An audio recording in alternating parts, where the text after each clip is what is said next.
Hey, it's me. Now, the results of the South Carolina primary are going to be a referendum on a couple of things. First of all, how many blacks will come out to vote for Donald Trump? It will be a very good indicator. Also, a lot of blacks will be Democrats that will vote for Donald Trump, because in South Carolina, you don't have to be a Republican to vote for a Republican. The second referendum will be on the Bush family, and especially W. Bush, because if you watch Fox News, you will think that George W. Bush is the most popular person in South Carolina. But I believe that this is a myth. And you will see that. If South Carolina massively goes for Trump, it means the Bush family, it's done. These people can all just disappear. No more Bushes, please. And it'll be a referendum on the military, because you will see how much of the military really is for Trump. And I believe it will be massive. But I want to talk about the referendum on the true influence that some of these people have, like Glenn Beck, Mark Levin, and Rush Limbaugh. Now, let me tell you about their audiences first. These numbers aren't really true. They're a little bit cooked, but it gives you an idea of where they stand. So you have Rush Limbaugh at about 13 million listeners. Then you have Sean Hannity at around 11 million listeners. Then you have Mark Levin and Glenn Beck about equal at 7 million. Then just after that you have Michael Savage at 6 million listeners. But I'm going to tell you that they're all legends in their own minds. Now, Glenn Beck, he's a fool. And I happen to believe that he's a charlatan. So he's there with his telethons and rants and conspiracy theories, and it's anti-Trump. 12 hours a day, every day. And it's pathetic. And he really does believe that he influences voters, and he may have. He's influencing voters not to vote for Ted Cruz.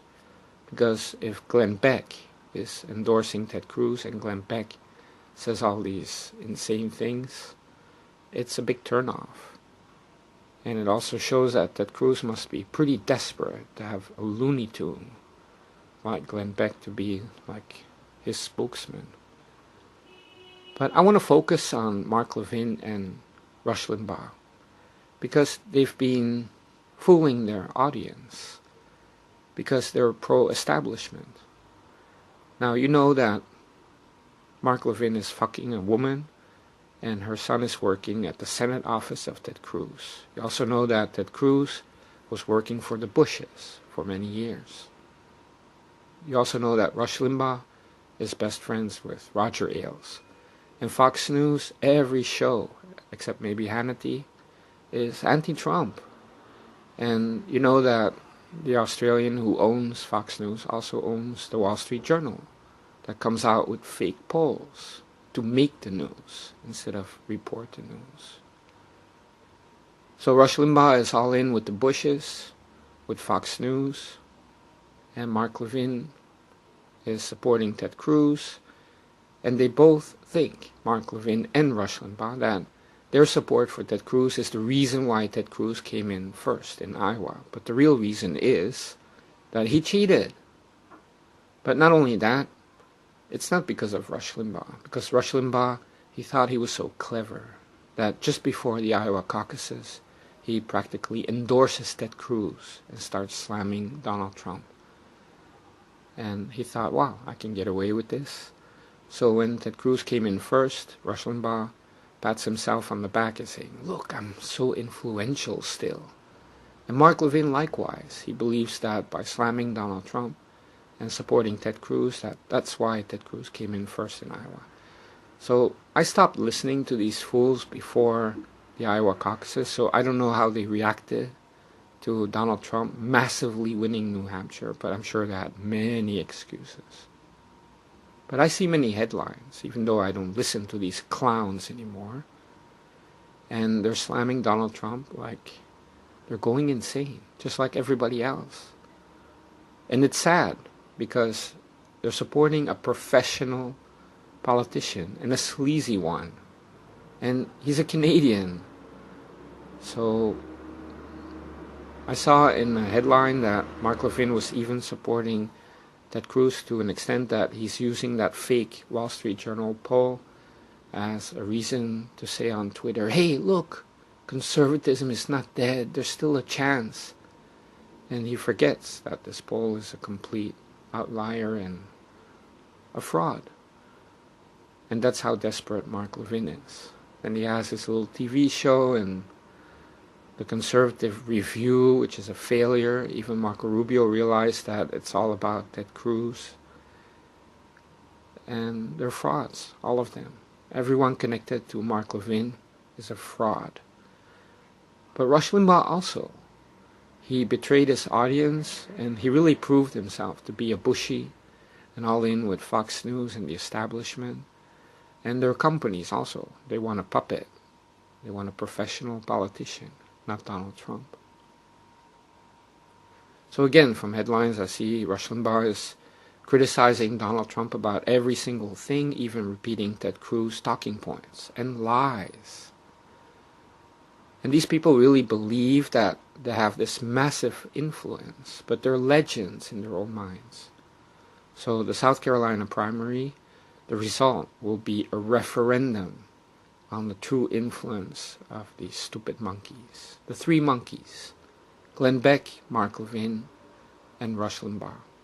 So if Trump wins massively, you will know that not only did a lot of blacks vote for the Trump, also most of the military went for Trump. The evangelicals went for Trump instead of Ted Cruz, the charlatan. But also you will see that whatever Rush Limbaugh says, whatever Mark Levin says, whatever Glenn Beck says, it has no effect at all. In fact, it may have the opposite effect.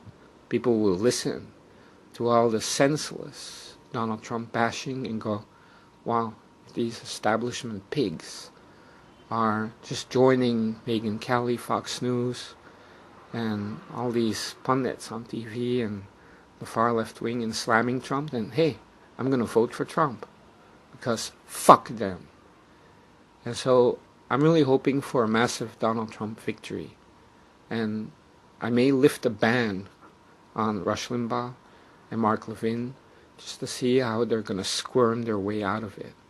Because these people are signing their own death. And I believe that they will start to worm their way out by saying, hey, actually Donald Trump is not that bad. Hey, by the way, actually he's saying some good things. And they're going to flip-flop, just like the establishment politicians that they are. And it's sad, because you always depend on talk radio to be the voice of the people. But now the voice of the people, it's Donald Trump, not these monkeys on talk radio who are hacks. They're hacks. And it's very sad. I always thought talk radio will always be the voice of the people, but not anymore. They're hacks. But not only that, they're also old relics from the past. Maybe way back when the Clintons were in office, maybe then they were the voice of the people, maybe. But since then, no. They're just part of the establishment, the old garbage. So remember me when the results come out and listen to what these three monkeys are going to say. Okay. Maybe they'll get a heart attack. Who knows? I hope so.